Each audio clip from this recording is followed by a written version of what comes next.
میں نے جو آیت مقدسہ تلاوت کرنے کا شرف حاصل کیا ہے اس آیت طرف جانے سے قبل میں ایک بات آپ کے سامنے رکھنا چاہتا ہوں. وہ بات یہ ہے کہ الحمدللہ ہم مسلمان ہیں.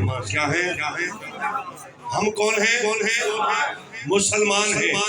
اور اللہ قرآن میں فرماتا ہے کہ ادخلوا فی السلم کافہ، اسلام میں پورے داخل ہو جاؤ. کیا کرو؟ پورے اسلام میں پورے داخل ہو جاؤ. اللہ ہمیں یہ حکم دے رہا ہے کہ اسلام میں پورے داخل ہو جاؤ. تو پھر بندہ مومن وہ ہوتا ہے کہ جو اسلام نے جن چیزوں سے روکا ہے ان سے روکے، جن چیزوں کا حکم دیا ہے ان پہ عمل کرے، جو اچھی چیزیں ان کو لے لے، جو بری چیزیں ان سے رک جائے. مطلب اس کا یہ نہیں بنتا کہ اگر اس آیت کو پڑھ کے مفہوم یہ ہم اخذ کریں کہ یہ اس کا مطلب یہ بنتا ہے کہ جو اسلام میں جو چنگی چیزیں ہیں ان کو لے لیا جائے، جبکہ جن چیزوں سے اسلام نے روکا ہے وہ بھی بس آنے دیا جائے اور ان پہ کوئی توجہ نہ دی جائے. اسلام میں داخل ہونے کے لیے جن چیزوں سے اسلام نے روکا ان سے رکنا ہوگا، جن چیزوں کا اسلام نے حکم دیا ان پہ عمل کرنا ہوگا. پھر بندہ مومن بندہ اسلام والا بندہ مسلمان بنتا ہے. اب مسلمان کون ہوتا ہے؟ مسلمان کے لیے تین چیزیں امتیازی حیثیت رکھتی ہیں. کتنی چیزیں؟ سارے بولے کتنی؟ تین چیزوں کا عنصر جب ملتا ہے تو مسلمان بنتا ہے. نمبر ایک، مسلمان عقیدے والا ہوتا ہے. مسلمان عقیدے والا ہوتا ہے. نمبر دو، مسلمان عمل والا بھی ہوتا ہے. مسلمان عمل والا بھی ہوتا ہے. نمبر تین، مسلمان کا جو تیسرا عنصر ہے وہ یہ ہے کہ مسلمان وہ ہوتا ہے جو اچھے اخلاق والا ہوتا ہے. کون ہوتا ہے؟ بولے اچھے اخلاق والا. توجہ میری طرف.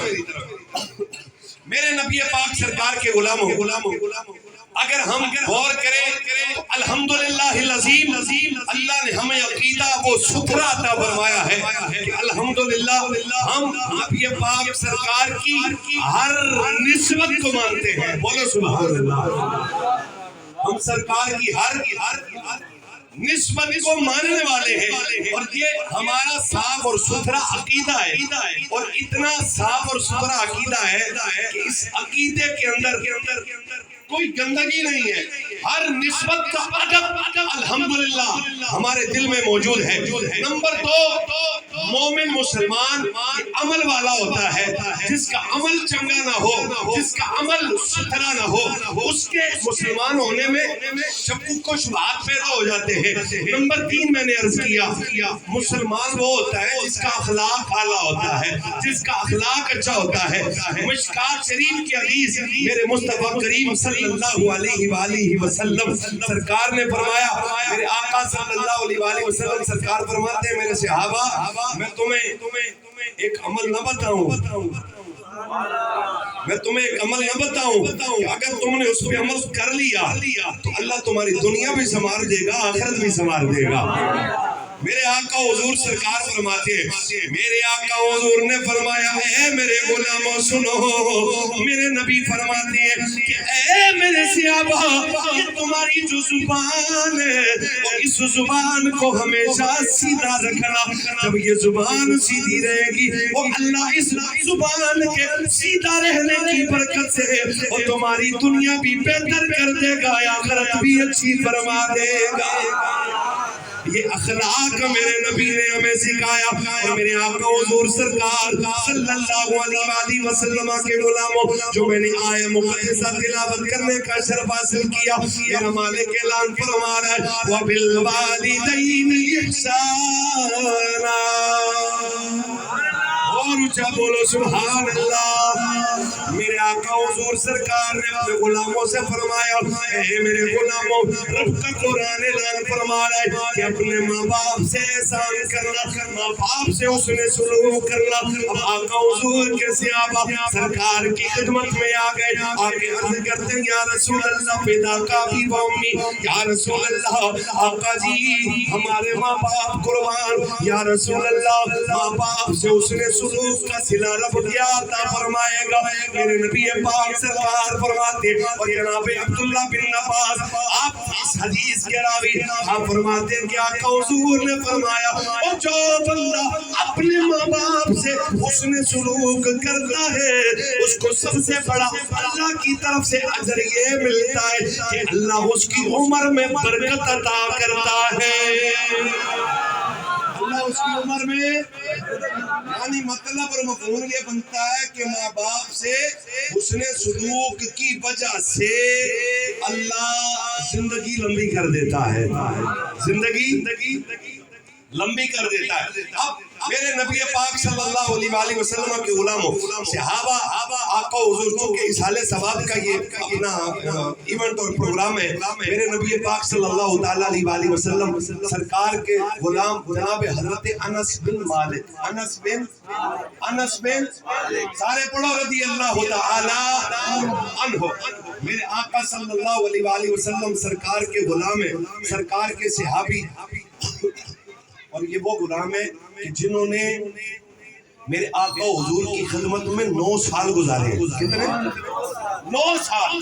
اور بزرگان دین نے یہ لکھا ہے، علماء تفسیر اور محدثین نے یہ فرمایا ہے کہ حضرت انس بن مالک 9 سال میرے نبی کی زندگی میں سرکار کی ظاہری حیات میں رہے، اور آقا حضور کے وصال کے بعد 9 سال کا جو عرصہ اگلا 18 سال تک جب حضرت انس یہ عمر پہنچی ہے سرکار کی معیت والی، تو حضرت انس بن مالک فرماتے ہیں سرکار کے وصال کے 9 سال بعد تک کوئی دن ایسا نہیں گزرا جس دن مدینے والے نے اپنی زیارت نہ کروائی ہو،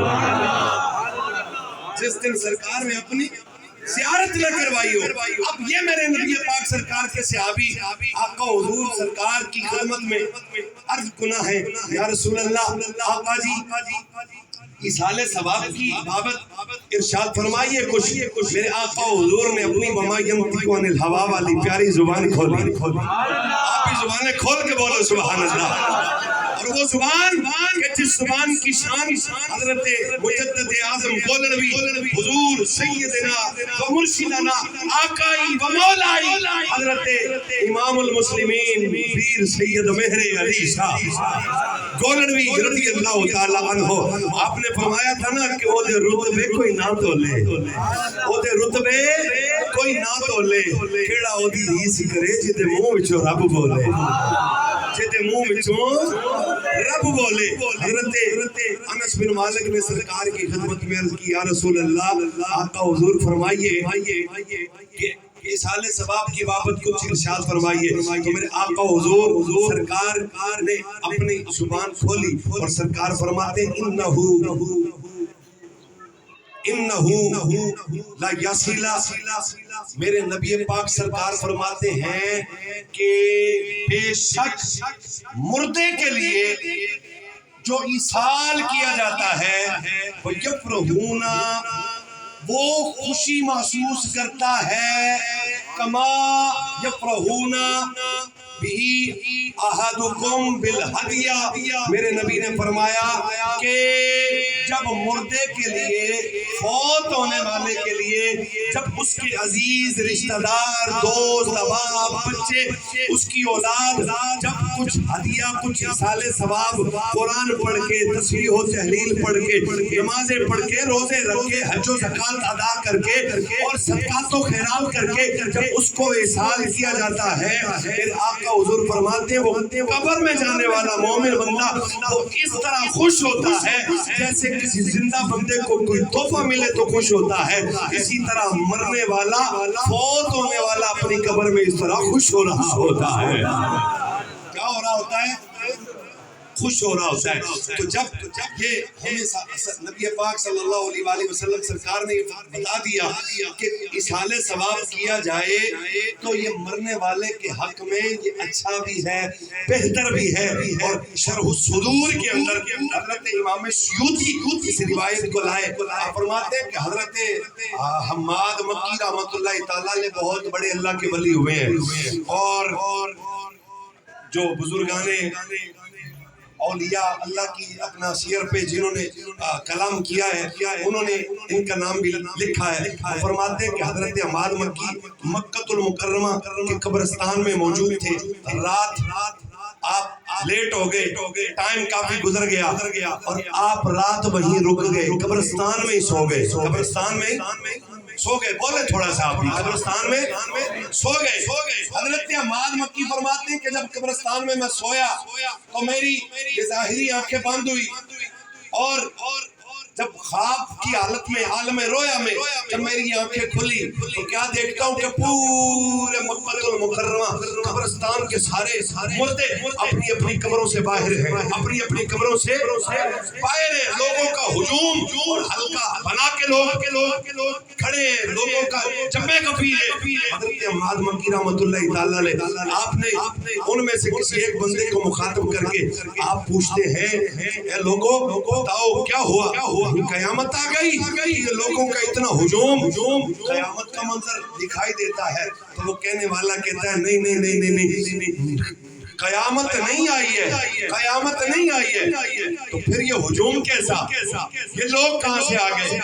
حضرت حماد مکی رحمۃ اللہ علیہ آپ فرماتے ہیں کہ اس بندے نے مجھے جواب دیا، وہ کہتا ہے کہ یہ ہجوم یہ زندہ لوگوں کا نہیں ہے، یہ قبرستان کے مردوں کا ہجوم ہے. جو مکے کے قبرستان میں لوگ ہیں ان کا ہجوم ہے. کہاں سے آ گئے لوگ، یہ کیوں آ گئے؟ حضرت حماد مکی رحمۃ اللہ علیہ آپ فرماتے ہیں کہ اس بندے نے مجھے جواب دیا کہ 1 سال پہلے، کتنے سال؟ 1 سال پہلے ایک اللہ کا بندہ اس قبرستان سے گزرا تھا.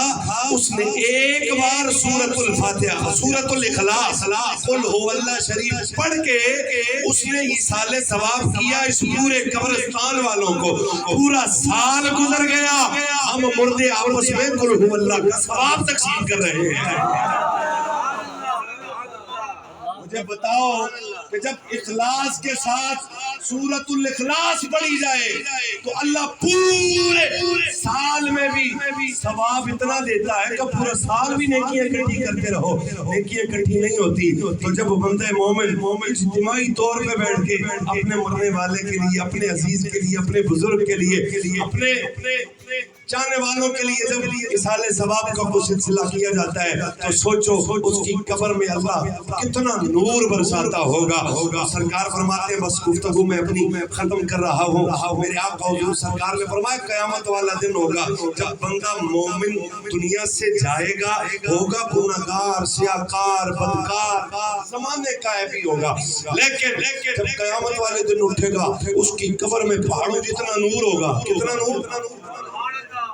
جتنا نور. اب وہ بندہ پوچھے گا یا اللہ میں تو گناہگار تھا، میں تو سیاہکار تھا، میں تو بالکل اس قابل نہیں تھا کہ اتنا نور اور اتنی نیکیاں میرے پاس میرے پلڑے میں ہوتی.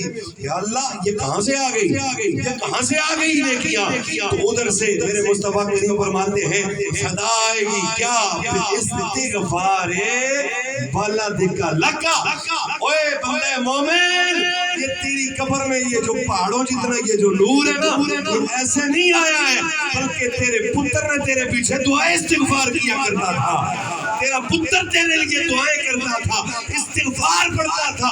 تو اس استغفار کی برکت ہے اللہ نے تیری قبر میں پہاڑوں جتنا نور نازل فرمایا ہے. مومنین، میرے آقا حضور کے غلاموں، مستانوں، یہ رجب المرجب شریف کا مہینہ ہے اور الرجب شہر اللہ، رجب اللہ کا مہینہ ہے اور اسی مہینے میں اللہ کا شعر بھی آیا ہے. کون آیا ہے؟ وہ شعر بندے بولو یار. اپنے شیر بولو، شیر بولو۔ اللہ کا کون آیا ہے؟ اللہ کا شیر آیا ہے۔ اس شیر کی آمد کا مہینہ ہے، امام باقر کی ولادت کا مہینہ ہے، دیگر ائمہ اہل بیت اطہار جو نفوسائے قدسیہ ان کی ولادت کے مہینہ یہ جو رجب ہے، اس مہینے میں جہاں ہم نے دیگر معاملات بھی کر رہے ہیں، وہاں حضرت عبداللہ بن عباس فرماتے ہیں کہ رجب کے پہلے جمعے کو، رجب شریف کے پہلے جمعے کو اور شب برات کو، عاشورہ کے دن بندہ مومن جو دنیا سے چلا جاتا ہے، اس کی روح جس گھر سے جاتی ہے اسی گھر کی دہلیز پہ آ کے کھڑی ہو جاتی ہے اور وہ پکارتی ہے کیا کہ میرے لیے دعا کی جائے، میرے لیے کوئی اصالِ ثواب کیا جائے۔ تو اگر گھر والے کر دیں تو وہ بڑی خوش ہوتی ہے اور خوشی خوشی واپس جاتا ہے بندہ، اس کی روح واپس جاتی ہے، اور اگر نہ کیا جائے تو وہ بڑا مایوس ہو کے جاتا ہے۔ الحمدللہ یہ گھرانہ علمی گھرانہ ہے اور اس چیز کو ماشاءاللہ سمجھنے والا گھرانہ ہے اور ہر نسبت کے مؤدب گھرانہ ہے یہ الحمدللہ، اور ہر سرکار کی نسبت اس گھرانے میں پائی جاتی ہے۔ اور بس آخری اس شعر پہ بات ختم کرتے ہیں، چونکہ مولا علی پاک سرکار کی ولادت کا مہینہ ہے تو پورا مہینہ ہم نے، اور ہم سے اگر کوئی پوچھے ہم مہینے اور دنوں کے انتظار میں نہیں، منتظر نہیں رہتے کہ 13 رجب آئے گی تو علی علی ہوگا یا رجب آئے گا تو علی علی کریں گے۔ الحمدللہ ہم وہ ہیں کہ جو پورا سال علی علی کرنے والے ہیں، پورا سال علی علی کرتے ہیں۔ تو پھر جوم کے ہم یہی کہتے ہیں کہ آہو حیدر کی بات کرتے ہیں، آپ ہی کہہ لیں کہ آہو حیدر کی بات، ہاں آہو حیدر کی بات، او ملا جی سڑیا نہ کرو، آہو حیدر،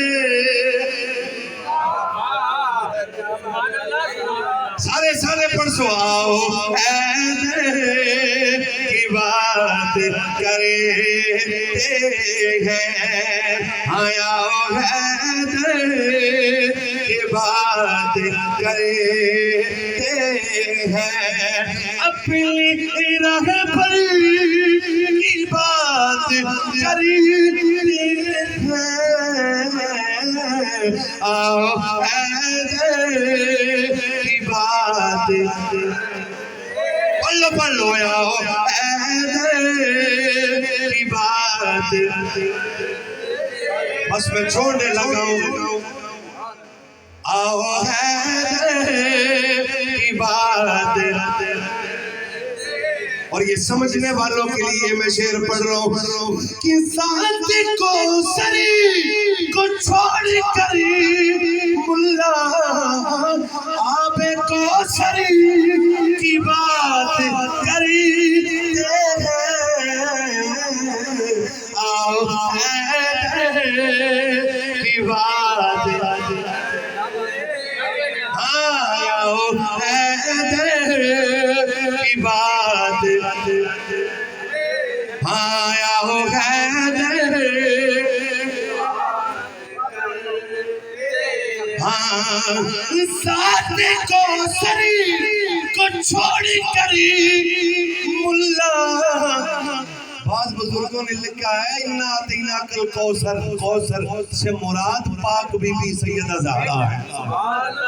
ذات کو سری کو چھوڑ کر ملا آب کو سری کی بات کرتے ہیں، آیا حیدر کی بات، نعرہ تکبیر اور نعرہ تکبیر، ہاتھ چاہ کے نعرہ رسالت، نعرہ رسالت، نعرہ رسالت، نعرہ حیدری، نعرہ حیدری، نعرہ حیدری، نعرہ غوثیہ، نعرہ غوثیہ، نعرہ غوثیہ، فیضان حضور داتا گنج بخش، سارے بولو جاری رہے گا، فیضان حضور داتا گنج بخش۔ ہے اللہ تعالیٰ کی بارگاہ میں اللہ میرا پڑھنا آپ سننا اپنی پاک بارگاہ میں قبول فرمائے. وما علی الا البلاغ المبین.